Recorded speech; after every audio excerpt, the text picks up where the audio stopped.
दोस्तों राधे राधे। मैं लेकर आई हूँ आप लोगों के लिए रक्षाबंधन की एक पारिवारिक स्टोरी, जिसमें कैसे एक सास अपनी बेटी और बहू में भेदभाव करती है। तो आप लोग पूरी स्टोरी देखिए और कमेंट में मुझे बताइए कि क्या करना आजकल के दौर में ऐसा करना सही है या नहीं। अगर वीडियो अच्छी लगी तो लाइक कीजिए, सब्सक्राइब कीजिए और ज़्यादा से ज़्यादा शेयर कीजिए। क्या हुआ दुर्गा? आज तेरी आवाज कुछ दबी दबी सी लग रही है। वहाँ सब कुछ ठीक तो है ना? हाँ भैया, सब कुछ ठीक है। बस आज थोड़ा घर में काम ज्यादा था ना, इसीलिए थक गई हूँ। वैसे इस बार के रक्षाबंधन पर क्या सोचा है? शादी के बाद ये तुम्हारा पहला रक्षाबंधन है। मैं और माँ तो बहुत ज्यादा एक्साइटेड है। माँ तो कह रही थी कि वो तुम्हें एक हफ्ते पहले ही बुला लेगी। तुम्हारी सास को तो उससे कोई प्रॉब्लम नहीं है ना? नहीं भैया, बस मैं उन्हें आज ही कह देती हूँ। अच्छा, तू खुद ही आ गई। मैं तुझे बुलाने के लिए ही आ रही थी। एक काम कर, घर की साफ सफाई अच्छे से कर दे, कोने में से जाले भी निकाल दे और सोफे के कवर भी बदल दियो। कोई आने वाला है क्या माँ जी? मेरी बेटी आ रही है अपने ससुराल से। अगले हफ्ते रक्षाबंधन है ना, इसीलिए सारी सफाई करने के बाद उसका मनपसंद खाना भी तैयार कर दियो। इन कामों के बीच में तो मैं माँ जी से अपने मायके जाने वाली बातें कहना भूल गई। एक काम करती हूँ, रात को खाने के समय माँ जी से पूछ लूंगी। आ गई मेरी बिटिया रानी।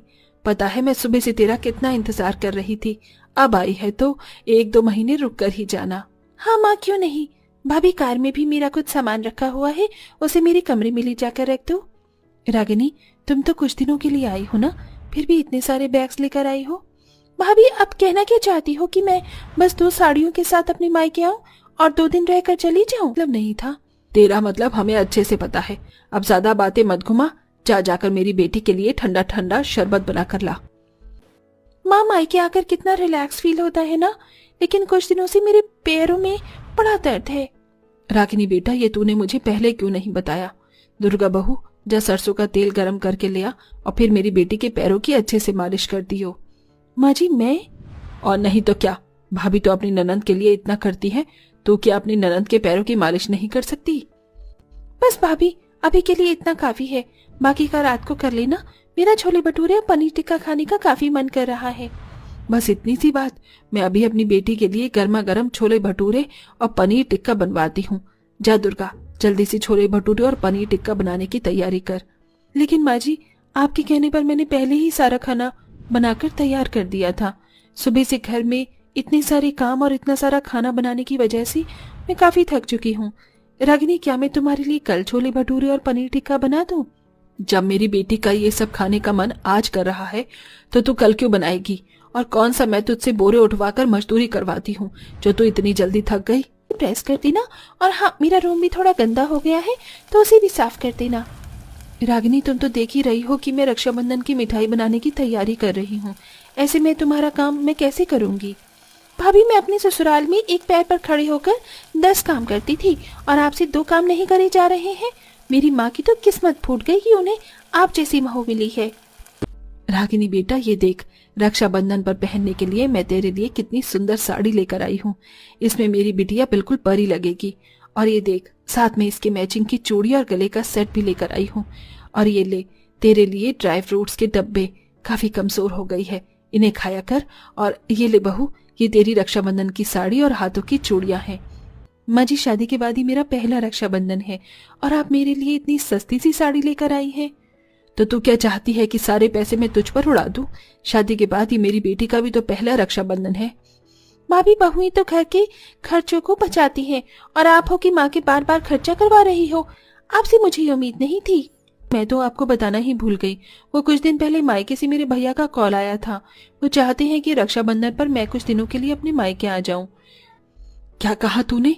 तू रक्षाबंधन पर मायके जाना चाहती है? अगर तू मायके चली जाएगी तो यहाँ घर पर रक्षाबंधन की तैयारी कौन करेगा? लेकिन माँ जी, शादी के बाद ही मेरा पहला रक्षाबंधन है और मैंने तो काफी सारी तैयारियां भी कर दी हैं। जो भी हो, लेकिन तू रक्षाबंधन पर नहीं जाएगी। माँ जी, रागिनी भी तो रक्षाबंधन पर अपने मायके आई है ना। भाभी, आप में और मुझ में जमीन आसमान का फर्क है, समझिए आप। और माँ से कितनी बहस कर रही हो? क्या आपकी माँ ने आपको यही तमीज सिखाई है? मैंने तो आज तक अपनी सास से कभी ऊंची आवाज में बात तक नहीं की। क्या हुआ? आज काफी उदास लग रही हो। सब ठीक तो है ना? ये तो माँ ने बिल्कुल गलत किया। तुम यहीं रुको, मैं इस बारे में माँ से बात करता हूँ। नहीं, रहने दीजिए। अगर आप उनसे बात करेंगे तो उन्हें यही लगेगा कि मैं आपसे उनकी चुगलियां करती हूँ। मैं भैया को यहीं बुला लूंगी। नहीं दुर्गा, मैं तुम्हारी ससुराल नहीं आ पाऊंगा। जिस दिन रक्षाबंधन है उसी रात मुझे एक जरूरी मीटिंग के लिए निकलना है। मैं तुम्हारे घर आऊंगा तो फ्लाइट के लिए लेट हो जाऊंगा। तुम क्यों नहीं आ जाती यहाँ पे? भैया, मेरी ननंद आई हुई है, इसलिए मैं इस बार मायके नहीं आ पाऊंगी। आप फिर भी एक बार कोशिश करना। एक बेटी और बहू की रक्षाबंधन में माँ जी इतना फर्क कैसे कर सकती हैं? रक्षाबंधन क्या सिर्फ मेरी ननंद के लिए है, मेरे लिए नहीं? अरे भाभी, जल्दी जल्दी हाथ चलाओ ना। इतने सारे पकवान रह गए हैं अभी बनने को। थोड़ी देर में राखी बांधने का मुहूर्त शुरू हो जाएगा। रागिनी, तुम थोड़ी सी मदद कर दो मेरी। अकेले मैं इतना सब कुछ कैसे करूंगी? भाभी, आप में जरा भी शर्म नाम की चीज नहीं है क्या? भला रक्षाबंधन के दिन अपने ननंद से कोई भाभी काम करवाती है? मुझे तैयार होने जाना है, मैं जा रही हूँ। मेरे आने तक ये सब कुछ हो जाना चाहिए। धन जी, आप ऐसे यहाँ अचानक आप बता देती तो मैं गाड़ी भिजवा देती। नहीं नहीं, इसकी कोई जरूरत नहीं। मैं तो यहाँ बस आपकी बेटी से इतना पूछने के लिए आई थी कि इसे अपने ससुराल वापस आना है या नहीं। सुलेखा जी, लेकिन आपने ही तो मेरी बेटी को रक्षाबंधन के लिए मायके भेजा था। रागिनी बेटा, सुलेखा जी क्या कह रही हैं? क्या कहा आपने? मैंने इसे भेजा था? आपकी बेटी तो एक नंबर की झूठी निकली। मैंने इसे भेजा नहीं, बल्कि जब मैंने इसे कहा कि तुम्हारी ननंद इस बार रक्षाबंधन पर अपने मायके आ रही है, तो ये मुझसे लड़के अपने मायके आ गई। बोल रागिनी, अब क्यों चुप है? उस दिन तो बड़ा जुबान लड़ा रही थी मेरे से। मेरी सास बिल्कुल ठीक कह रही है। बहन जी, आपकी बेटी सुंदर तो बहुत है, लेकिन उसके अंदर संस्कार नाम की कोई चीज नहीं है। अगर आज ये अपने ससुराल नहीं आई तो दोबारा आने की जरूरत नहीं है। खमा, बेटी और बहू में फर्क करने का नतीजा? जिस बहू ने आपके एक कहने पर अपनी मायके जाने की जिद छोड़ दी, हमेशा आपकी हर बात को माना, आपने उसी बहू के साथ ऐसा किया। तू सही कह रहा है बेटा। मैं बार बार अपनी बहू को अपनी बेटी का ताना देती रही, लेकिन असल में तो मेरी बहू ही सबसे संस्कारी बहू है। मुझे माफ कर देना कि मैंने तुझे रक्षाबंधन पर घर जाने से रोका और तुझ में और अपनी बेटी में इतना फर्क किया। जा नीरज, जल्दी से तू बहू को उसके मायके छोड़ा। आप सच कह रही हैं? मैं मायके जा सकती हूँ? इसका मतलब मैं इस साल भी अपने भाई को राखी बांध सकूंगी। दुर्गा जल्दी से तैयार होती है और अपने पति के साथ अपने मैके चली जाती है, जिसके बाद दुर्गा हंसी खुशी अपने भाई के साथ रक्षाबंधन का त्यौहार मनाती है। वहीं कमलावती को एक अच्छी सीख मिल जाती है, जिसके बाद कमलावती अपनी बेटी और बहू में कभी भी किसी तरह का कोई फर्क नहीं करती है।